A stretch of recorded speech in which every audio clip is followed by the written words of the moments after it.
Oi, pessoal, vamos para mais uma aula de fluidos, né? Eu vou falar um pouquinho sobre o que a gente viu até agora. A gente passou por toda aquela parte introdutória que eu dei exemplos motivacionais, né, sobre motores, e a gente viu as definições iniciais de fluidos, além de alguns tópicos sobre termodinâmica. Então, só para a gente relembrar um pouquinho o que era um fluido, né?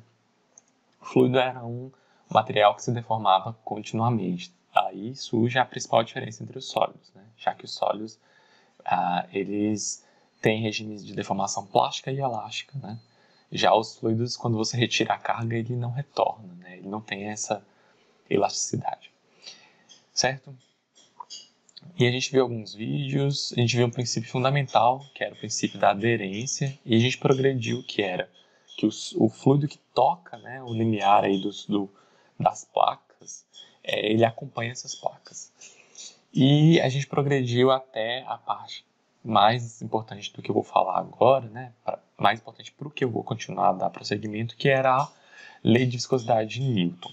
Então a gente viu que quando a gente tinha uma tensão de cisalhamento sobre um fluido, essa tensão ela era carregada, né, entre essas diversas, como se fossem lâminas dos fluidos, no fluido, e aí criava um perfil de velocidades. Sendo que como o fluido que estava tocando a placa em si, pelo princípio da aderência, ele adquiria a velocidade da placa. Assim como o fluido que estava tocando a placa de baixo. Né? Os dois tinham uma placa, as velocidades das placas superior e inferior.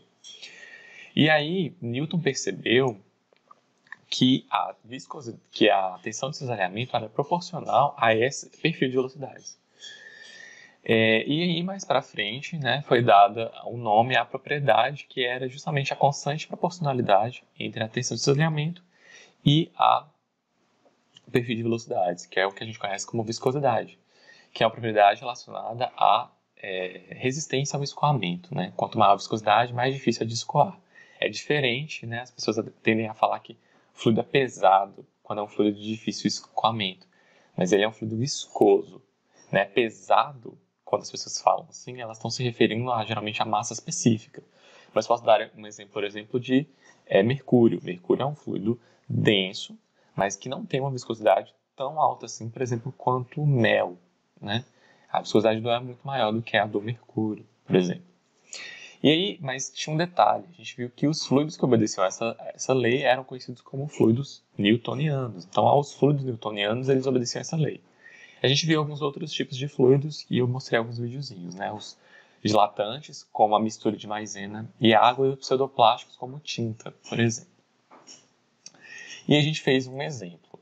Então, a gente fez esse exemplo 1 aqui, que a gente calculou um perfil linear. Então, agora eu vou generalizar essa forma desse perfil linear.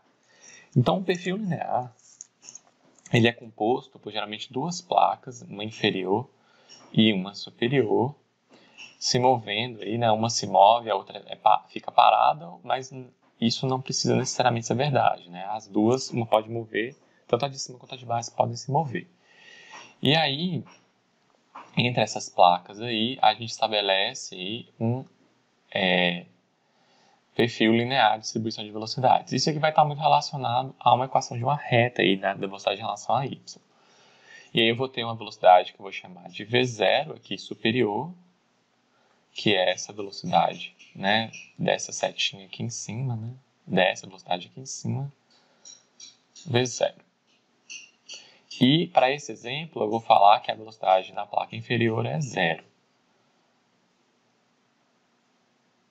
Ok? E a minha variável aqui esse eixo é o eixo y, né? A gente pode... a distância entre as placas, eu vou dar um nomezinho específico também, que vai ser a letra grega epsilon. Então, esse epsilon vai ser a distância entre as placas. Então, por exemplo, a distância entre as placas é de 2 milímetros, de 5 centímetros. Então, essa é a distância fixa aí entre as placas. Para começar qualquer exercício desse daqui, o que a gente geralmente faz? A gente escreve as condições de contorno. Então, a gente escreve as condições de contorno. O que são as condições de contorno? São as velocidades aí nos extremos da placa, das placas, né? A velocidade em cima e a velocidade embaixo. Então a gente sabe que a velocidade embaixo, né, quando y vale zero, a velocidade é zero. E quando a velocidade está lá, quando y vale epsilon, né, que eu vou chamar aqui v de epsilon, é v0.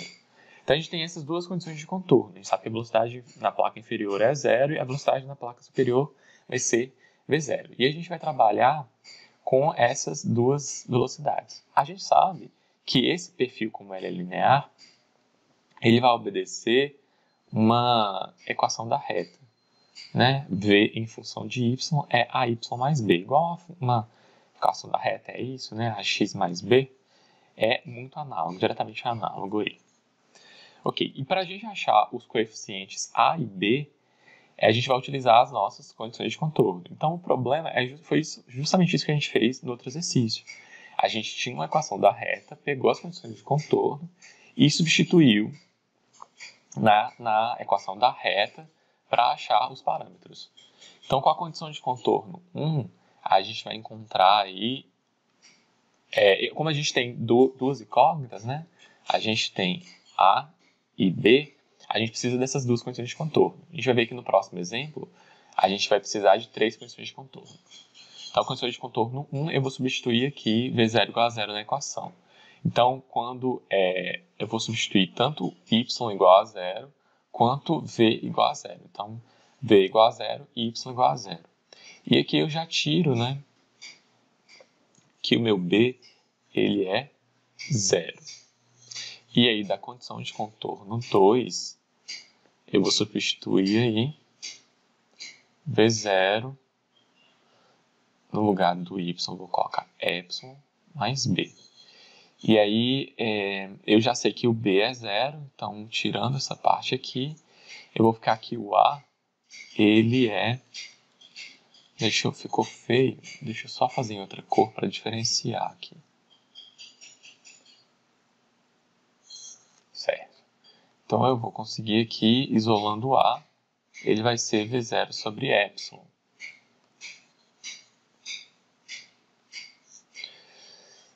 Logo, a nossa equação da reta, né, vai ser V em função de y, que era y mais b. Substituindo, eu vou ficar com V0 sobre epsilon vezes y. Então, a gente achou a nossa equação que modela esse perfil de velocidade.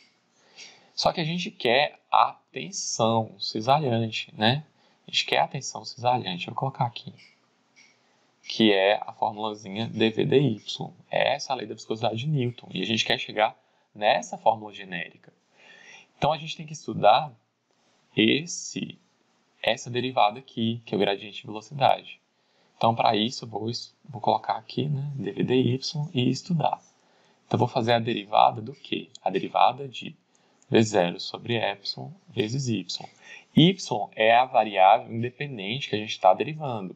V0 é uma constante e epsilon é uma constante. V0 é a velocidade da placa superior e epsilon é a distância entre as placas.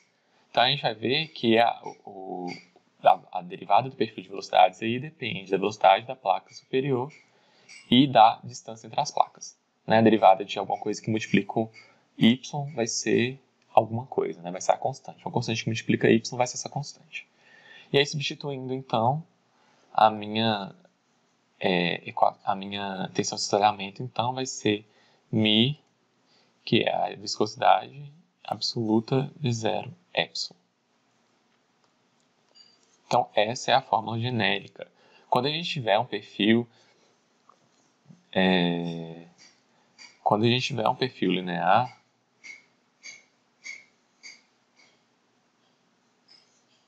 qualquer, não, vou colocar para perfil linear.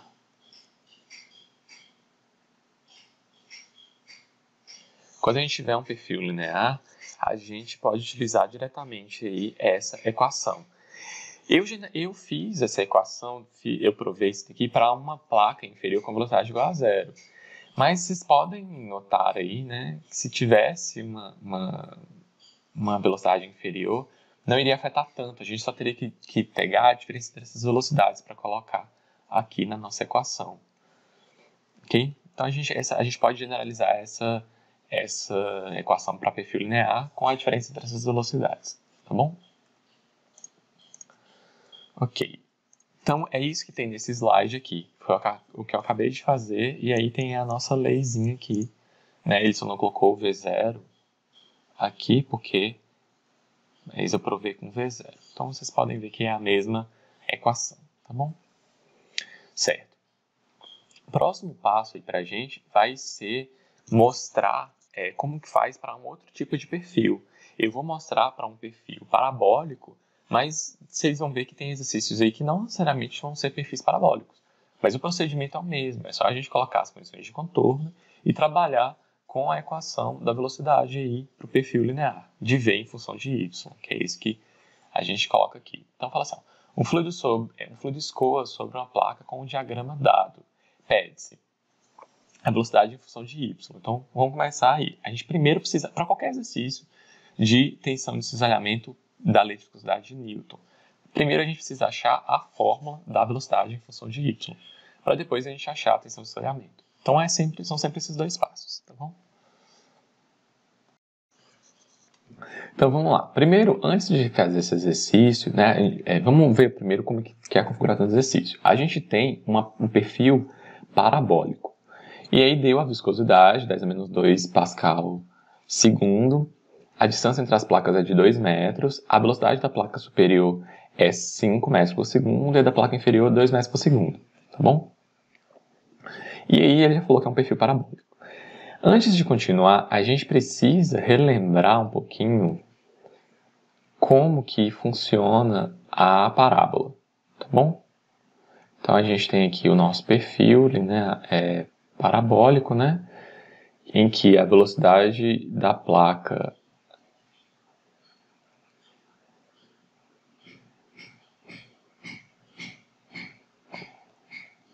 superior é 5 metros por segundo, que eu coloquei azul, e a da placa inferior é 2 metros por segundo. Ok. A gente precisa relembrar como funciona a parábola. Uma parábola, ela tem um detalhe muito interessante. Vou fazer uma parábola genérica aqui. Esse ponto em específico da parábola, que eu vou fazer em amarelo, a gente chama de vértice. Então, esse daqui é o vértice da parábola, tá bom? E aí, esse vértice, eu já sei aqui, né, que esse ponto da parábola, ele é o vértice. Para todos os exercícios que vocês tiverem a parábola, provavelmente um ponto aí onde tiver a maior velocidade vai ser o vértice da parábola. E aí ela vai assumir esse perfil aí parabólico, combinando com o vértice em uma das placas, tá bom? E aí tem algumas características especiais sobre o vértice, né? No vértice da parábola, vamos supor que é no ponto A. No ponto A não, no ponto W, sei lá. Então, se a gente fizer a derivada da minha parábola nesse ponto, no ponto A, a gente vai ter 0. A derivada no ponto A não, no ponto W, né? Eu falei W. No ponto W,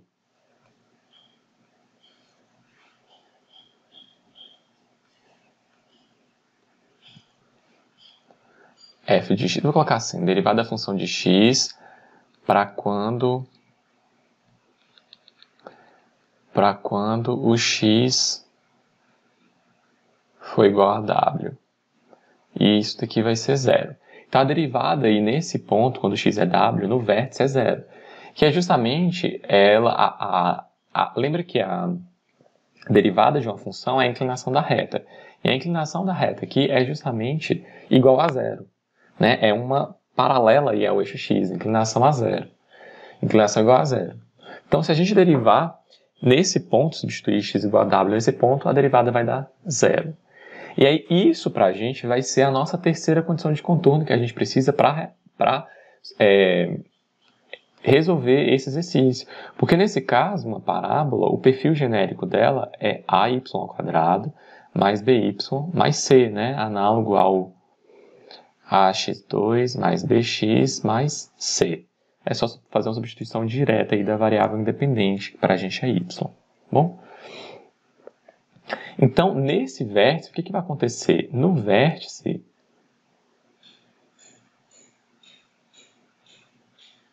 a gente vai ter uma derivada aí, quando y, no caso aí, né, for 2 metros, quando y for 2, vai ser 0. Então, essa vai ser uma outra condição de contorno. Então, vamos colocar as condições de contorno aqui.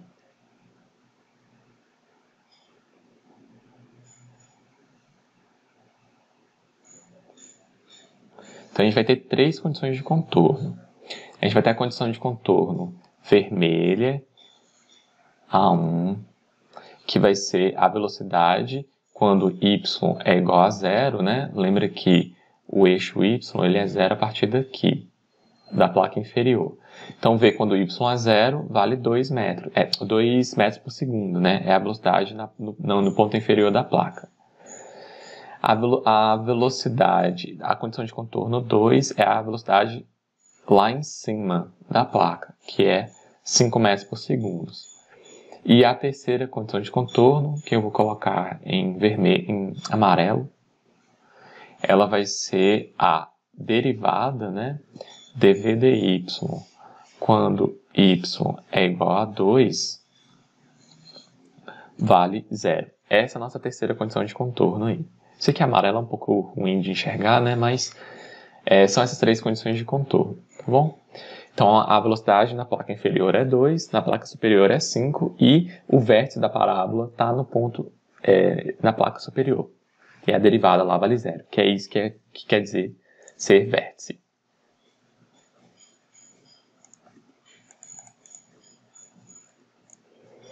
Ok, então a gente já pode substituir nessa expressão aqui as 3 condições de contorno. Então, a condição de contorno 1 vai ser a vermelha. Eu vou substituir aqui, né? V de 0 igual a 2. E aí, substituindo, eu vou ficar com... substituindo aqui, né? Eu vou copiar essa expressão. Ctrl C, Ctrl V.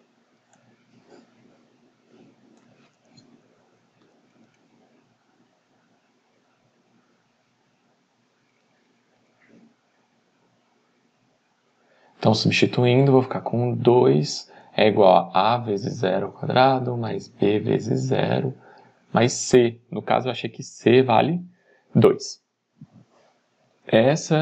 A gente já achou c. Então, no próximo, a gente já pode substituir c igual a 2, né? O próximo é a condição de contorno 2, que eu coloquei azul, que fala que o v de 2 é 5. O v quando y vale 2 é 5.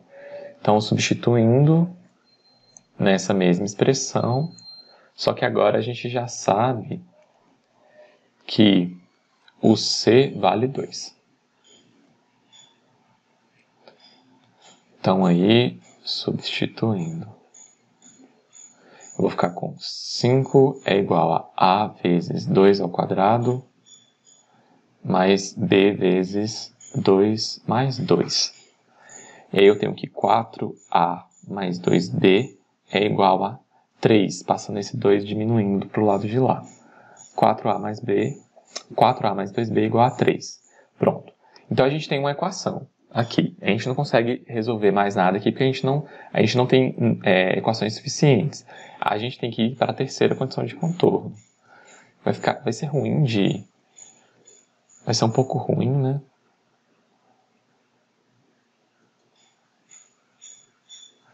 Mas eu acho que dá para enxergar aí no amarelo. Então, primeiro, a gente não pode substituir nessa equação aí direto. Por quê? Porque a gente precisa da derivada dessa equação. Então, vamos derivar. Então, dv dy é v', né? Derivando aqui. Derivando. dv dy vai ser 2ay mais b. Essa é a derivada. E aí, substituindo agora, vai ficar com 0 é igual a 2 vezes a vezes y, que é 2, mais b. Ou seja, 4a mais b igual a 0. B é menos 4A. Então, a gente tem uma nova equação. Então, a gente tem duas equações e duas incógnitas. A gente pode fazer um sistema. Eu vou fazer em preto que fica melhor. Então, eu tenho que B igual a menos 4A e 4A mais 2B é igual a 3. Então, é uma substituição direta, porque eu já tenho B, né? Então, substituindo na equação de baixo, eu vou ficar com 4A mais 2 que multiplica menos 4A é igual a 3. Eu vou ficar com 4A menos 8A igual a 3. A vai ser menos 3 quartos, substituindo e resolvendo. Certo? Que é a mesma coisa que menos 0,75.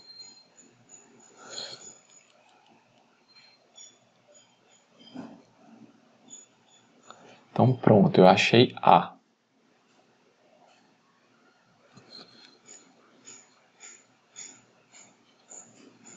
Achando A, a gente pode substituir e achar B. Então B vai ser menos 4 vezes 3 quartos, que vai ser menos 3. Então B vale menos 3.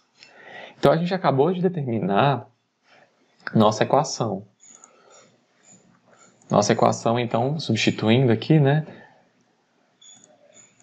Que é essa equação, a gente vai conseguir o quê?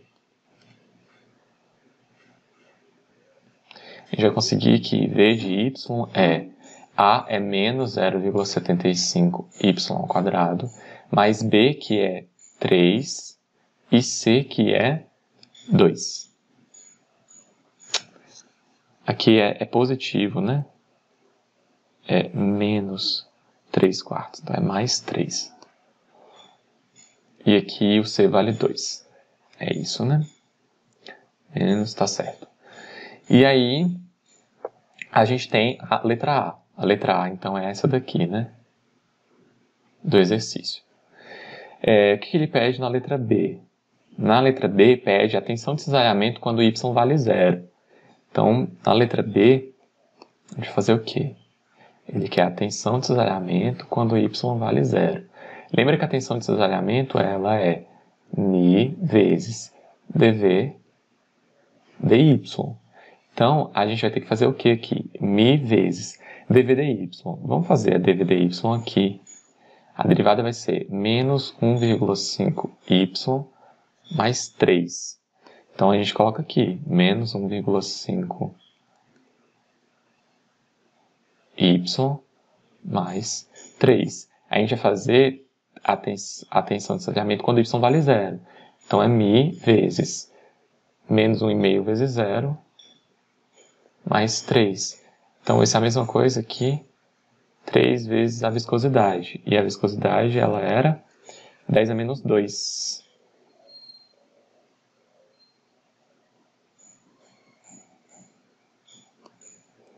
Então, a tensão de escoamento vai ser 3 vezes 10 a menos 2. Está tudo no SI, então a unidade de tensão de cisalhamento é Pascal. Então, a gente resolveu a letra B. 3 vezes 10 a menos 2 Pascal. Então, essa é a resposta do meu exercício. Tá bom? E aí, um slide aqui que generaliza nossas condições de contorno e como que a gente acha o perfil parabólico. Então é a mesma coisa que a gente viu aqui, né? Que a diferença é que a derivada no vértice vai ser y, ou vai ser 0. A derivada no vértice vai ser 0, vai ser y, não vai ser 0. Tá bom? Então vamos fazer mais um exercício aqui, o exemplo 3. Fala assim, um pistão de massa 400 gramas, cai dentro, vamos passar para SI já, né? Isso daqui a gente coloca M, 0,4 kg. Cai dentro de um cilindro com a velocidade constante de 2 metros por segundo. Antes de continuar o exercício, vamos analisar uma coisa aqui. Ó. Então a gente tem essa figura e a gente tem um pistão descendo. Tem uma folga muito pequena entre esse pistão e esse cilindro. E aí existe um fluido que está preenchendo essa folga entre esse pistão e esse cilindro.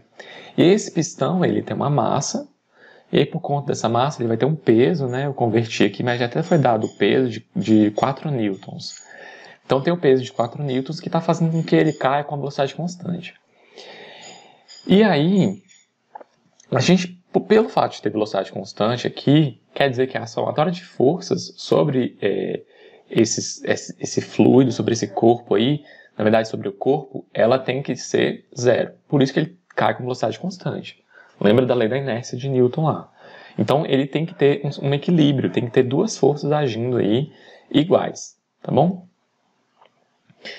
É por isso que ele cai com velocidade constante. Então eu queria falar desse detalhe aí.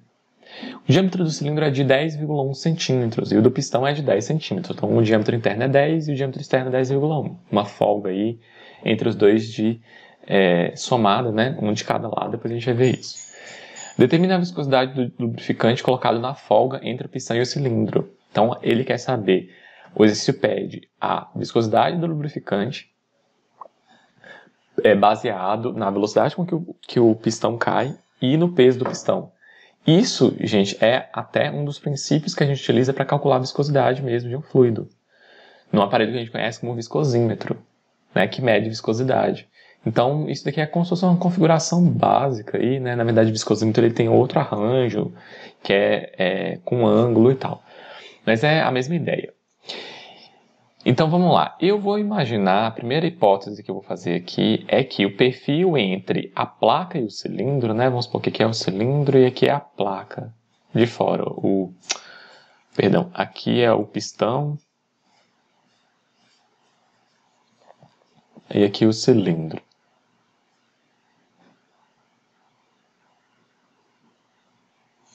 Vamos imaginar aí que esse perfil é linear.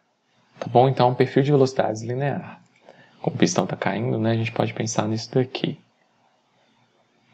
Perfil linear, tá bom? Então, a gente vai começar a acostumar a escrever as hipóteses que a gente está fazendo para o exercício. Então, nos próximos exercícios vai ser fundamental a gente escrever essas hipóteses. Eles vão começar a acostumar. Então, a minha hipótese aí é o quê? Perfil linear.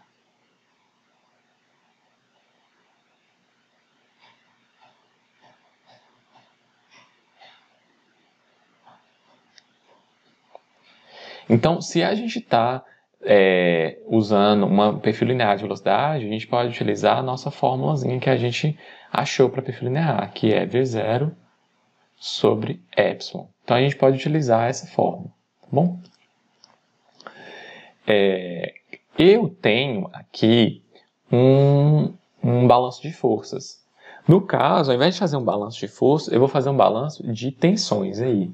Então, a minha equilíbrio.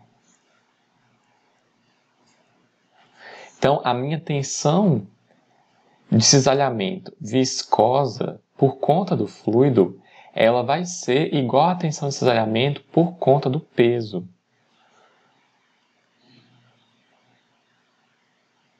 Bom, então a tensão de cisalhamento que é gerada no fluido vai ser igual à tensão de cisalhamento gerada pelo peso aí, na parede do fluido.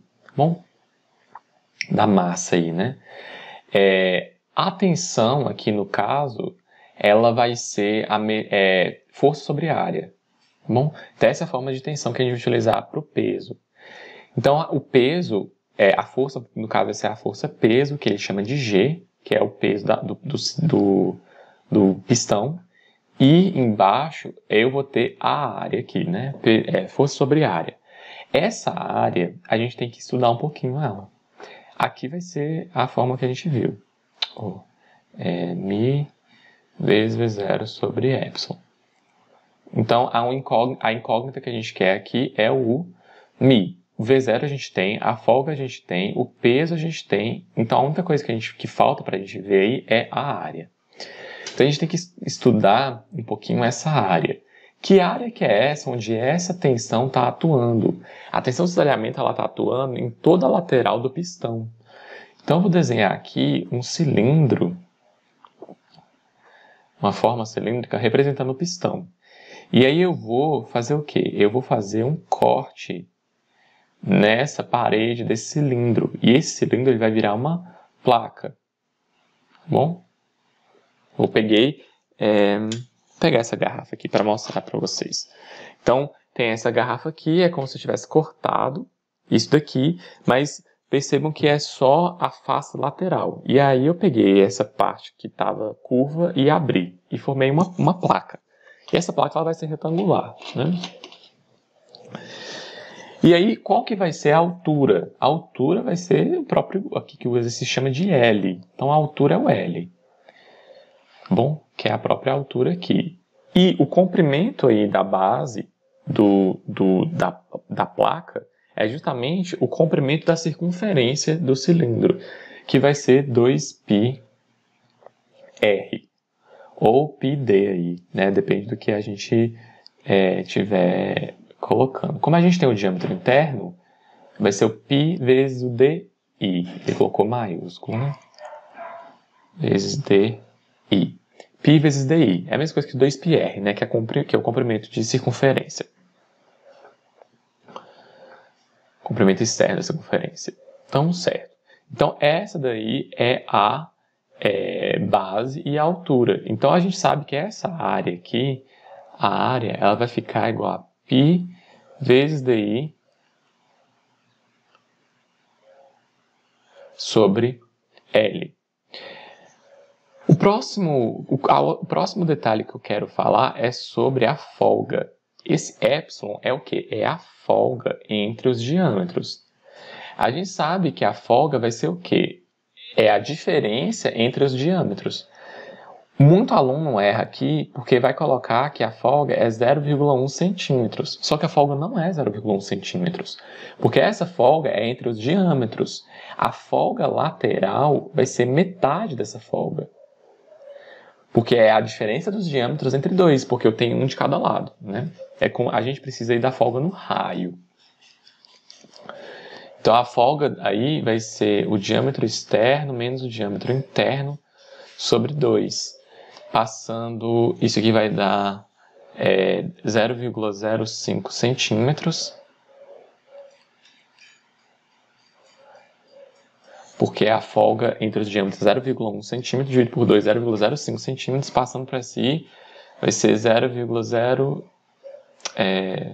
vou deixar assim e multiplicar por 10 a menos 2 metros, passando para si, né? De centímetros para metros, a gente divide por 100. 10 a menos 2. E aí a gente pode substituir tudo aqui direto. Ela vai ficar μ vezes V0 sobre epsilon. Vou isolar primeiro o μ. G sobre π di sobre L. Então, a viscosidade ela é G vezes epsilon sobre V0 vezes π vezes o diâmetro interno vezes L. Ok? Então, a gente pode substituir tudo aí para calcular o μ. Vai ser G é 4 newtons, o epsilon vai ser 0,05 vezes 10 a menos 2. O V0, eu não lembro, é 2 metros por segundo. 5 centímetros é a mesma coisa que 5 vezes 10 a menos 2 metros. Para a gente substituir, né? 2 metros por segundo. Π, que é 3,14. DI, que é 10 vezes 10 a menos 2. Que é 10 centímetros também, né? Tudo vezes 10 a menos 2, tudo passando para SI. 10 a menos 2 metros vezes o comprimento, que é 5 vezes 10 a menos 2 também. E aí, simplificando, fazendo essas contas aí, eu vou conseguir 0,064 Pascal segundo, que é a unidade de viscosidade no Sistema Internacional de Unidades. 0,64 Pascal segundo. Tá bom? Então era isso aí que era esse exercício. 0,064. Só conferindo, é isso mesmo. 0,064 segundo. A parte final aqui da aula, dessa parte introdutória de fluidos, eu quero falar um pouquinho sobre algumas classificações de movimentos dos fluidos, né? Que a gente vai começar a usar muito essas nomenclaturas. Então, a primeira é a diferença entre regime permanente e regime transiente. Eu já falei um pouquinho sobre regime permanente, quando eu dei a ideia de campo de velocidade. Um campo de velocidade que dependia das variáveis x, y, z e tempo, né? É a mesma ideia lá de campo vetorial que vocês viram em cálculo, né?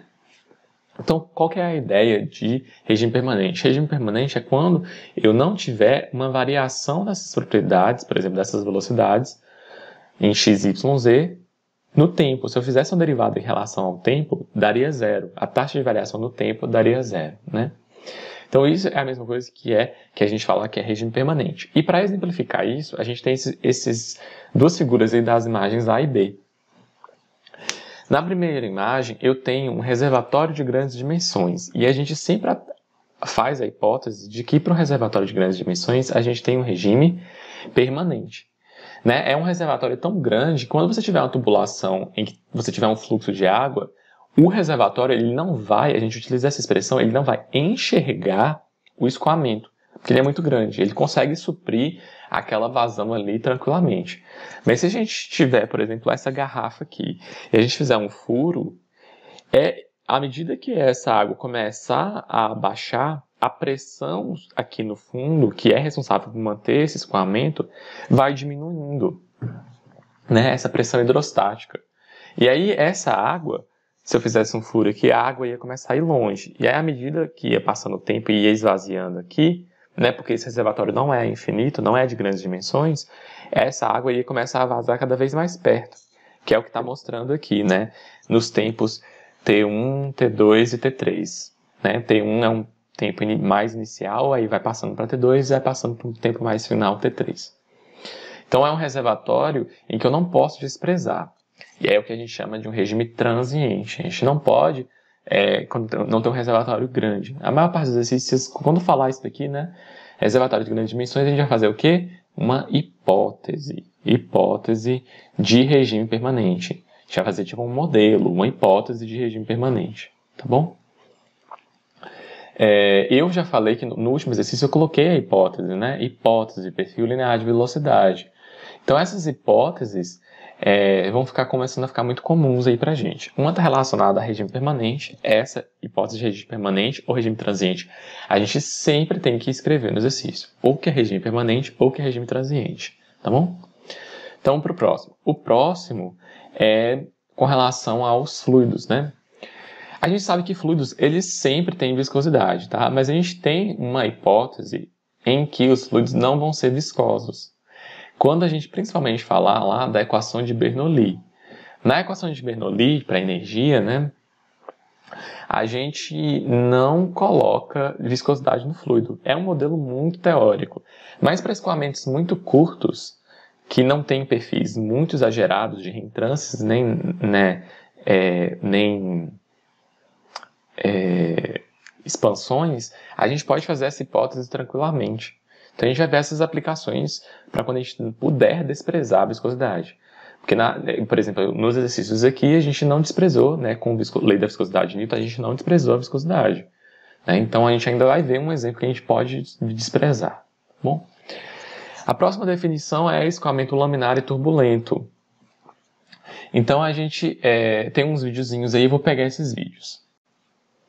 Então aqui nesse vídeo a gente consegue ver esses dois tipos de regime de escoamento, né, laminar e turbulento. Isso daqui é um carro, um modelinho de um carro, num túnel de vento, né? E aí essas linhas finas aqui, bonitinhas que a gente tem, né, passando, é uma fumaça pilimitada. E aí a gente consegue perceber como que essa fumaça ela vai passar ao longo do perfil aí do carro. O carro ele tem um perfil relativamente aerodinâmico, né? Então a gente consegue ver aqui nessa região aqui da frente que a linha ela permanece uma linha ao longo em cima do carro. E esse fluxo em que a gente consegue ver essa linhazinha a gente conhece como um regime laminar. Depois eu vou falar mais sobre isso. E aí, depois que essa linhazinha ela deixa essa região do carro, começam a se formar alguns vórtices. E aí, a gente consegue ver esses vórtices, né? Essa tendência do fluxo fazer esses perfis aí rotacionais aí. Que aí é uma transição para um regime que a gente conhece como turbulento, onde a gente tem esses vórtices. O escoamento laminar é o escoamento que a gente fala que é o escoamento vítreo, né? Que a gente consegue ver como se fosse um escoamento de lâminas paralelas escoando aí sobre o carro, né? E aí depois que tem essa transição do laminar para o turbulento, a gente começa essa criação desse movimento caótico desses vórtices, que é o movimento turbulento. Tá bom? Certo. Eu estava aqui. E aí eu coloco essa imagem, que é uma imagem que sempre me vem à cabeça quando se fala da transição laminar turbulento, que pode ser observado, por exemplo, na fumaça de cigarro, né? A gente acaba decorando muito o que nossos professores falam pra gente, né? Desses exemplos, essas analogias que os professores falam. E aí o professor falou que quando ele aprendeu, na época dele, se podia fumar, né? Outros tempos, outras realidades, mas podia se fumar dentro de sala de aula, e aí ele levava um cigarro justamente para mostrar essa transição do regime laminar para turbulento.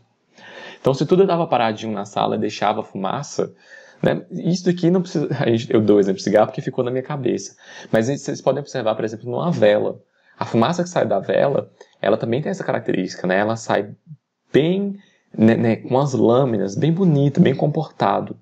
Suave, um movimento suave. E aí depois, à medida que vai subindo, vai acelerando, né, essa fumaça, e aí começa a se formar um regime mais caótico, que é o regime turbulento. Tá bom? Às vezes as pessoas confundem como se a gente sempre quisesse, nos equipamentos e tal, o regime laminar, porque é mais bonito, né, bem comportado. Para perfis aerodinâmicos, isso é muito interessante, que a gente tem um regime laminar, né, por cima desse corpo, mas para alguns lugares, por exemplo, que a gente quer trocas gasosas, que a gente quer trocador de calor, a gente quer um regime turbulento, porque aí as trocas vão ser muito mais intensas.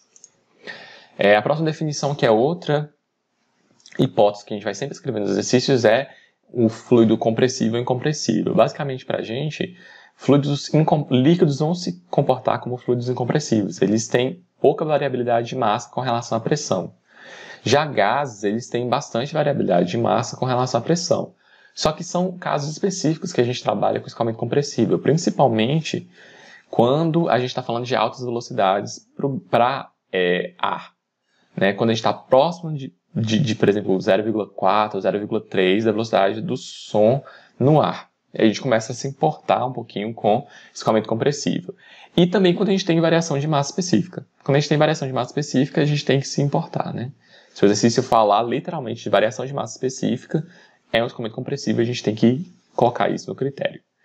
O próximo é o escoamento interno e externo.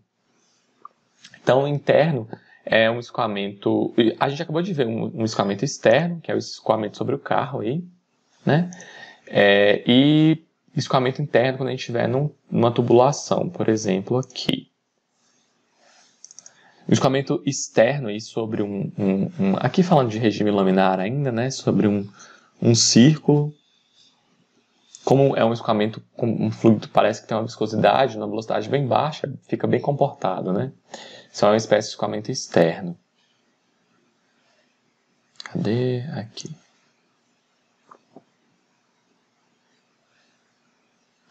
Aqui, se eu não me engano, era aqui nesse vídeo. Isso, a gente vai ter um exemplo de um escoamento externo sobre uma placa. Então ele está fazendo uma linha do tempo aí, né, marcando as partículas próximas. E aí a gente vai conseguir ver, além disso, como que é o perfil de escoamento sobre uma placa. Né? Ele vai fazer esse perfil característico de escoamento sobre uma placa, que é esse perfil como se fosse em... Eu imagino como se fosse metade de uma parábola, mas não é parabólico não, né? Mas é esse perfil que eu vou desenhar ele aqui no slide que fica melhor. Esse perfil sobre placas, que é esse perfil aqui. Então, aqui a velocidade vai ser na placa é como se fosse quase zero, né? Lembra lá da nossa hipótese de para fluidos.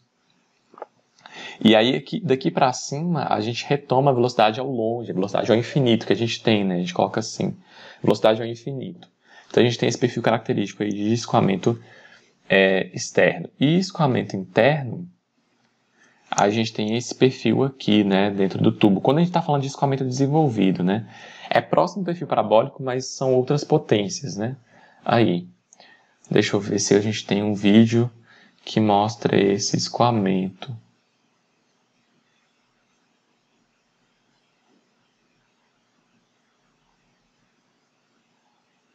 Acho que é esse daqui. Isso. A gente vai ter esse perfil aí, né? Dá para ver pouco, mas ele começa a estreitar, começa a fazer esse perfil mais alongado no meio. Como se o meio tivesse uma velocidade maior. Certo. Acho que esse daqui também é bem interessante. É um de laminar e turbulento, né? É um escoamento aí que antes está laminar e depois que ele passa essa placa, que é bem pouco aerodinâmica, a gente consegue ver esses vórtices se formando, né? Aqui onde pausou o vídeo, a gente consegue ver esse vórtice nessa região aqui bem delimitada, bem bonito, né? Eu acho muito bonito. Ele faz um vórtice bonitinho, né? Como se fosse um redemoinhozinho, que é característico do escoamento turbulento. Tá bom? Então vamos voltar aqui para a aula. Ok.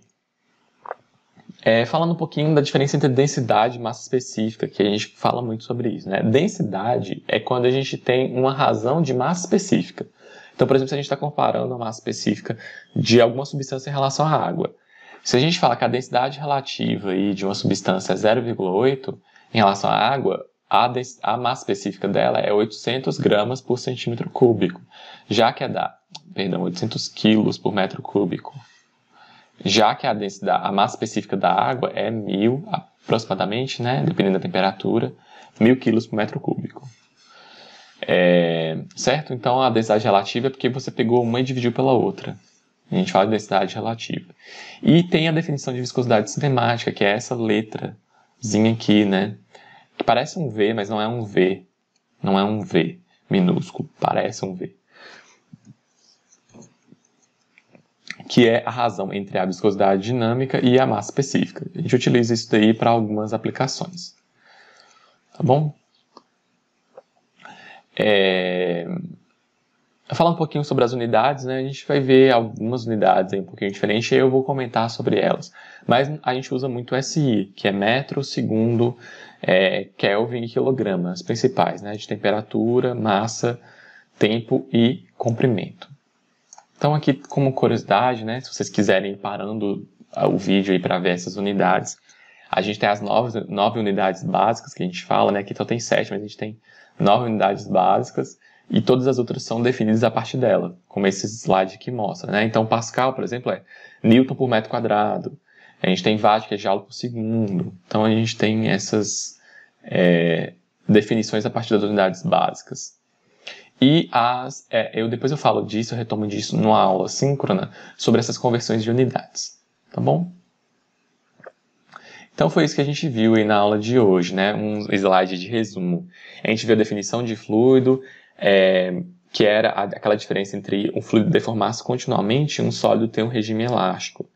A gente viu os conceitos de linha do tempo, que era várias partículas próximas, trajetória, que era você unir todas as posições de uma partícula. Linha de emissão, você se preocupava com as partículas que estavam saindo de um determinado local. E linhas de corrente, que eram essas linhas paralelas, né, tangentes à trajetória, a trajetória das partículas. A gente viu a lei da viscosidade, que era a proporcionalidade entre a tensão de cisalhamento e o gradiente de velocidade, e a definição do coeficiente de proporcionalidade entre um e outro, que era a viscosidade dinâmica. E a gente viu que a gente poderia ter perfis lineares, parabólicos e outros tipos de perfil, né? Mas a gente viu só esses dois.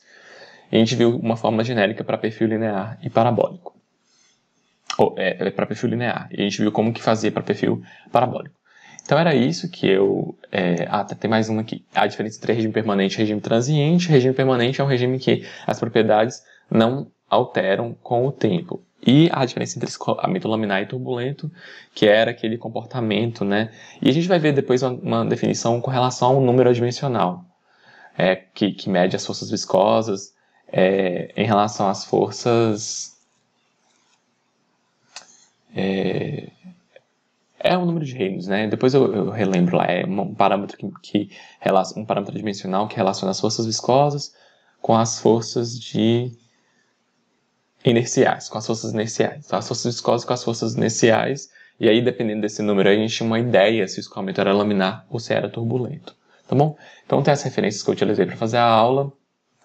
E é isso. Muito obrigado aí para vocês e bons estudos.